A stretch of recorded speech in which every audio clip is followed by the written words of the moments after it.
A paz do Senhor Jesus a todos que estão presentes e aqueles que virão a assistir esse vídeo através da internet. Que Deus abençoe essa palavra do meu coração. O tema de hoje é quem morre. Quem morre? Isso a respeito do ser humano. Quem é que morre? Então, essa ministração venha a nos ensinar algo sobre a morte. Mas por que da morte? Justo tanta coisa boa para falar, vamos falar da morte. É porque a morte é inevitável, né? Todos vamos morrer, a não ser que estejamos vivos no dia do arrebatamento. Aí seremos transformados e encontraremos com Jesus e aqueles que já morreram em Cristo. É o que está escrito lá em Tessalonicenses.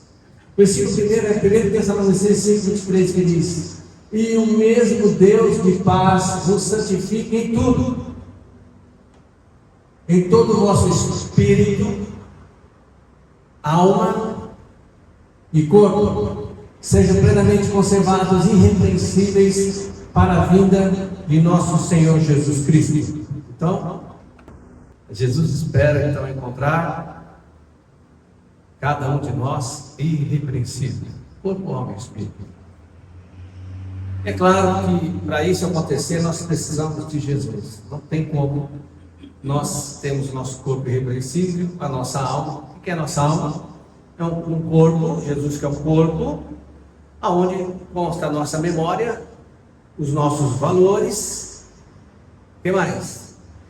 A nossa fé, o amor, ou seja, as emoções. Sem Cristo não dá para nós termos a alma irrepreensível. E o nosso espírito, que está ligado à nossa alma, hoje o nosso corpo, sem Jesus Cristo, precisa o quê? De uma restauração, uma renovação do espírito. Isso só pode ser feito através de Jesus. Por isso que nós precisamos de Jesus. É interessante que a Bíblia, durante a sua narração, ela fala dos mandamentos do povo de Israel, depois para toda a humanidade, são 600 e poucos mandamentos, e o homem chega à conclusão de que, por mais que ele se esforce, não consegue cumprir. Aí o que acontece? É reduzido esses mandamentos, não é que é reduzido, mas ele faz um resumo e transforma em 10 mandamentos. Nenhum deles o homem consegue cumprir plenamente. Aí Jesus então fala de 2 mandamentos apenas, e ninguém consegue cumprir. Para que o homem chegue à conclusão do quê? Através da lei, através de mandamentos, através da obediência humana, ninguém é salvo. Aí Jesus faz o que? Vem como homem, cumpre todos esses mandamentos e paga o preço pelo nosso e nossos pecados, e nos salva da morte eterna. Jesus é maravilhoso. Aí ele fala para vocês não ficarem sozinhos. Eu mando meu Espírito, o Espírito de Deus, o Consolador, para morar em vocês.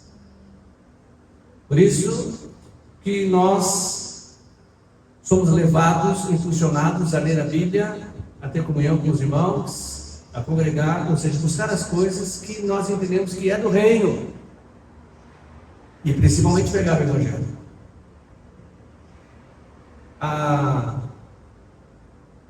Não está fácil pregar o Evangelho. Nós vemos muitos escândalos, nós vemos muitos líderes que têm poder aquisitivo e político, abrindo as portas de suas organizações para pregar o falso Evangelho. E as pessoas correm para lá. Por que as pessoas correm para lá? Porque o espírito e a alma anelam por Jesus. Vê aquela porta bonita, luzes, famosos, pensa que ali é onde Jesus está, e ali lhe é pregado um falso Evangelho. Fala de Jesus, claro que fala de Jesus. Fala que tem que orar, fala que tem que orar, mas não fala sobre o pecado.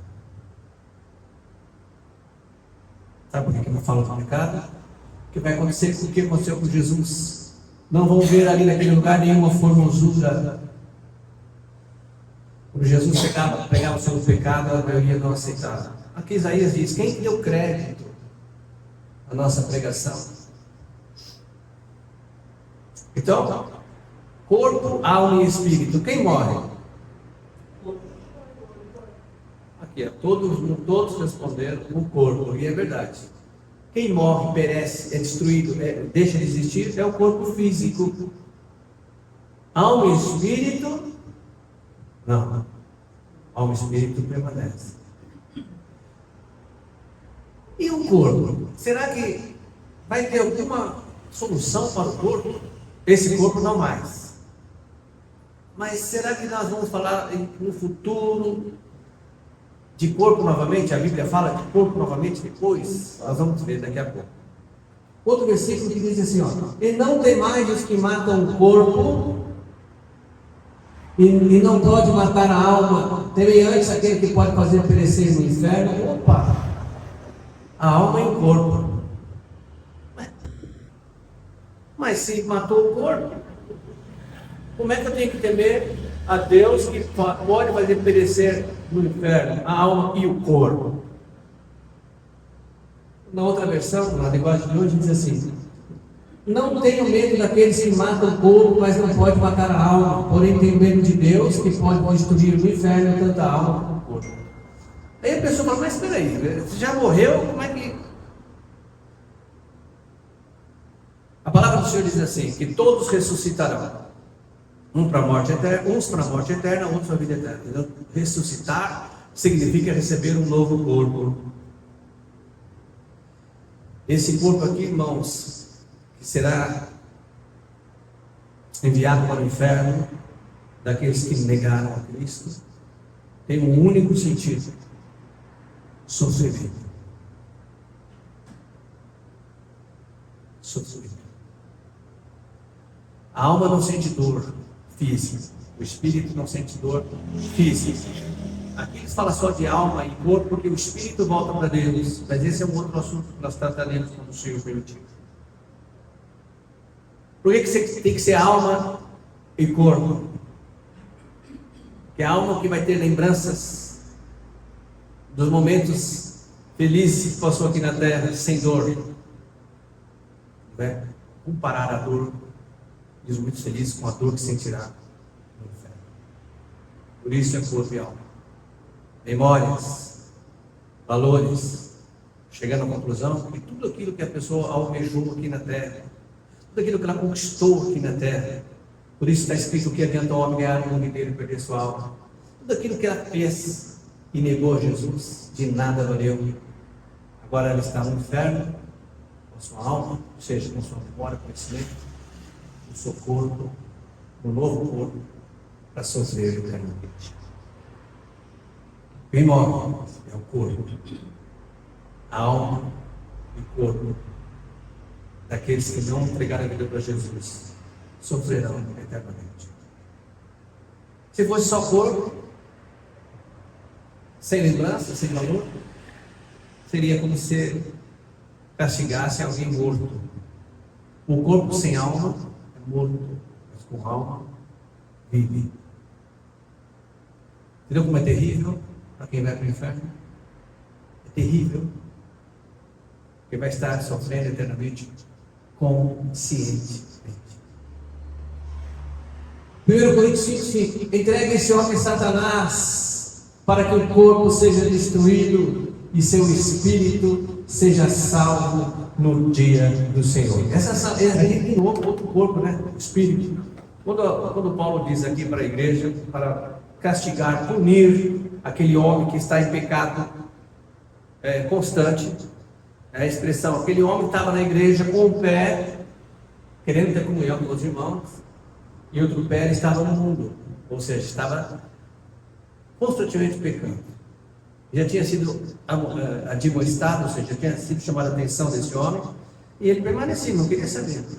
Então Paulo diz assim: desliga ele da igreja. Alguém tem poder para desligar alguém da igreja?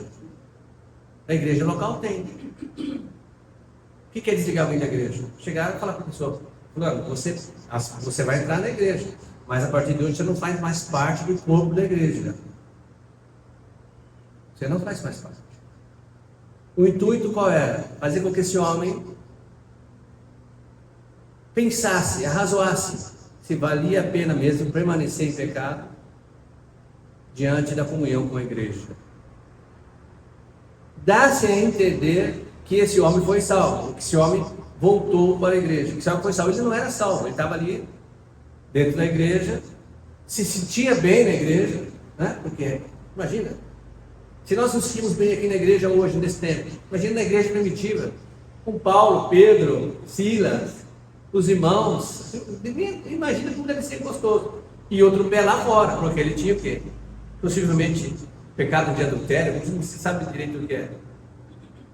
Mas quando ele deixava ele só lá no mundo, e quando ele encontrava os irmãos, e os irmãos tratavam bem, mas ele não tinha mais comunhão, porque ele foi desligado, ele sabia. Ele largou o mundo, ou seja, largou aquilo que a carne dele chamava, e voltou para a comunhão. E agora sim, entregando a vida para Jesus, salvo. E hoje nós vemos o quê? Nas grandes instituições, passando a mão, hoje está em moda falar passar o pano, né? Passando a mão nos atos das pessoas que por ter poder aquisitivo, mesmo pecando, não se fala para ela, com medo de ela sair da igreja. E a associação ou a empresa, né? Hoje é empresa agnóstica, né? Deixar de arrecadar. Muito sério isso. Não se preocupa com o corpo espírito, nem alma, só se preocupa com o corpo carne. Quem tem dinheiro é o corpo carne. E irá perecer. 1 Coríntios 15:50. Irmãos, eu lhes declaro que carne e sangue não podem herdar no reino de Deus, nem o que é perecível pode herdar o imperecível. Por isso que o corpo tem que morrer ou ser transformado. Porque nosso corpo não entra no céu. Não adianta. Muitos assistem esses filmes, né? E acham que vai ser assim. A pessoa chega lá, então, diante daquele portão, tem lá um livro que ele fez. Não é assim. Carne não entra no céu. Carne e sangue não entra no céu. Então, aqui mais uma vez, fala de outro corpo. Novamente fala do corpo carne. Se o corpo carne não entra no céu, para onde ele vai? Vai morrer, vai ser desintegrado. Perece, é perecível. Só entra no céu aquilo que não é perecível, porque no céu tudo não perece. Consegue entender isso? Sim. E hoje o homem sem Cristo, qual é o maior valor que ele dá? Para o imperecível ou para o perecível? Perecível. Não é uma tolice?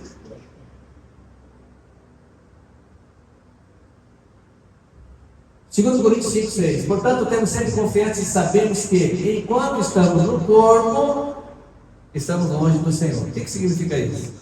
Será que significa que eu preciso morrer para estar com o Senhor? Será que é isso que Paulo está dizendo? Para você estar com o Senhor tem que morrer, porque quando você está no corpo, não é isso. É pelos valores. Enquanto eu der mais valor para aquilo que está no mundo, que agrada a minha carne. Agradar a carne significa buscar as coisas do mundo, dinheiro, posição, poder, político, em primeiro lugar. Não. Eu posso buscar essas coisas? Claro que eu posso, mas em primeiro lugar tem que ser Jesus Cristo. Voltando a dizer algo que está no meu coração, eu falo sempre: sem Jesus nada posso fazer. Nada posso fazer que me dê satisfação, que me dê realmente vida. Porque as pessoas fazem isso sem Jesus e são ricas aqui no mundo, ou não? Pessoas são poderosas aqui no mundo. Nós temos no Brasil pessoas poderosas, mas fazem tudo sem Jesus. No final, vão ganhar um corpo e a alma deles irá para o inferno. E eles lembrarão: puxa vida, eu persegui aquele povo que falava de Jesus, mandei até prender, ignorei, zombei daquele povo. Olha onde estou hoje. Que a alma vai trazer essa consciência lá no inferno para eles. Vão saber, vão lembrar.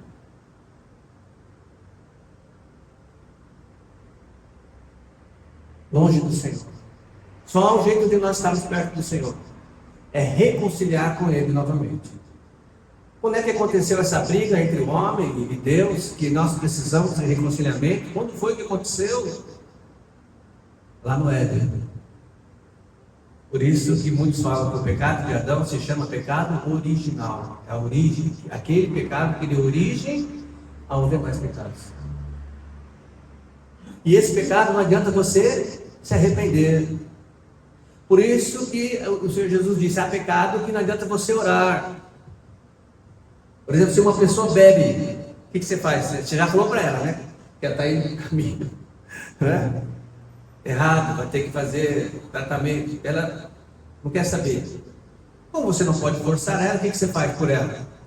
Você ora, o Senhor vê você, o teu amor, e vai opera no coração daquela pessoa e ela deixa de beber. Para esse pecado você pode. Se a pessoa adultera, se a pessoa mente, se a pessoa... O que mais que ela pode fazer? Um monte desses pecados, rouba, né? Ela pode mudar. O Senhor vai tocar no coração, ou seja, na alma, que estão os valores, ela pode mudar. Agora, você fala assim, Senhor, essa pessoa não quer saber do Senhor. Se zomba do Senhor, já disse que não quer saber, salva ela a si mesmo, Senhor, estou pedindo. Essa oração não vale nada. Porque para reconciliar com Deus, a pessoa precisa crer em Jesus. Precisa receber o pagamento que Jesus fez por ela e se entregar. É o único pecado que não entra no seu horário. E você não tem como se arrepender, no sentido de eu vou deixar, então, não dá para você deixar de pecar. Você tem que aceitar um pagamento por ele. Porque o peso desse pecado já recaiu sobre Jesus. Ele tomou sobre si. É difícil entender? Beleza. Muito bem. E 2 Coríntios 7:1. Amados, visto que temos essas promessas, purifiquemo-nos de tudo que contamina o corpo e o espírito. Esse aqui é legal. Aperfeiçoando a santidade no temor de Deus. Aqui ele não está dizendo a você que você precisa mudar o seu hábito, a sua maneira de ser para ser salvo. Mas uma vez salvo, você precisa o quê? Se adequar àquilo que o Espírito está te falando. Ele fala assim do corpo, ó, purifiquemos o que contamina o corpo. O que contamina o corpo? Enfermidade. Pecado, né? O que enfermidade pode contaminar o corpo? Fala aí. Física mesmo? O pecado, fisicamente. Não, pecado. O pecado da bebida, do vício. Certos Lugares que você vai. Alimentação, pode ser? Pode, se o médico fala para você. Eu estava assistindo ontem lá o Guto, e ele vai viajar, fez os exames, aí estava triste. Aí ele falou, fiz os meus exames, estou ruim. E o médico falou para mim que eu estou com o meu ácido úrico elevado, colesterol alto, e negócio de uma outra coisa lá. Aí vou ter que estar na dieta. Se ele não entrar na dieta, diante do Senhor, ele está pecando contra o seu corpo. É isso que está dizendo. Agora, e no espírito? E no espírito? Como é que eu vou santificar o meu espírito? Procurando as coisas do Senhor. Oração, conhecimento bíblico. Lendo a palavra, pregando a palavra principalmente. Aí vou aperfeiçoar, não para ser salvo, mas porque eu já sou salvo. Porque quando chegarmos lá com o Senhor, face a face com Deus, nós vamos, vou dizer esse termo, não lembro, mas aproveitar, desfrutar da companhia do Eterno, face a face, os nossos irmãos que já se foram, mas estamos esperando por nós o arrebatamento, para ficarmos juntos eternamente.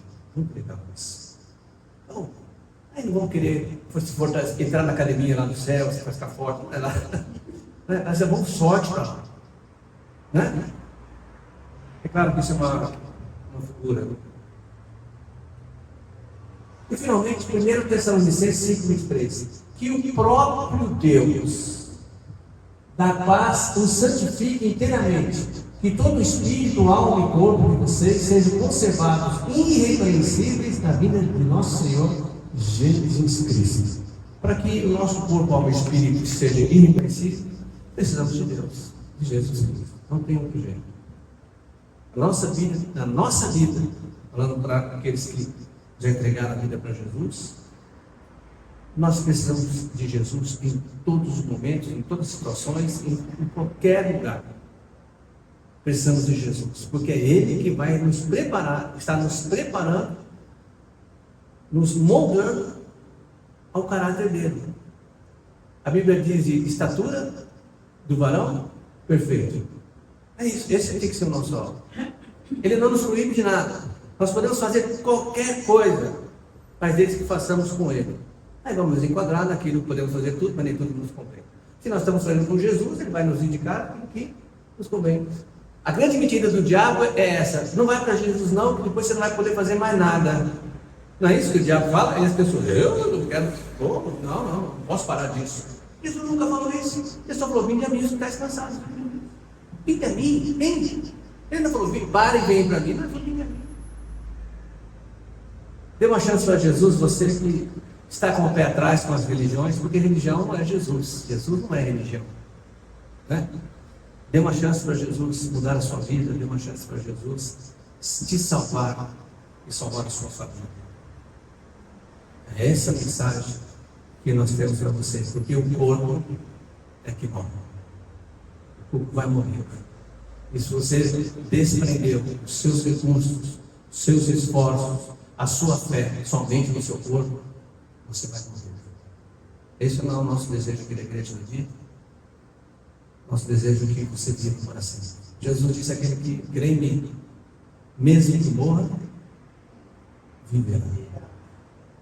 Essa palavra encontra lugar na tua alma, que você possa replicar em nome de Jesus. Amém.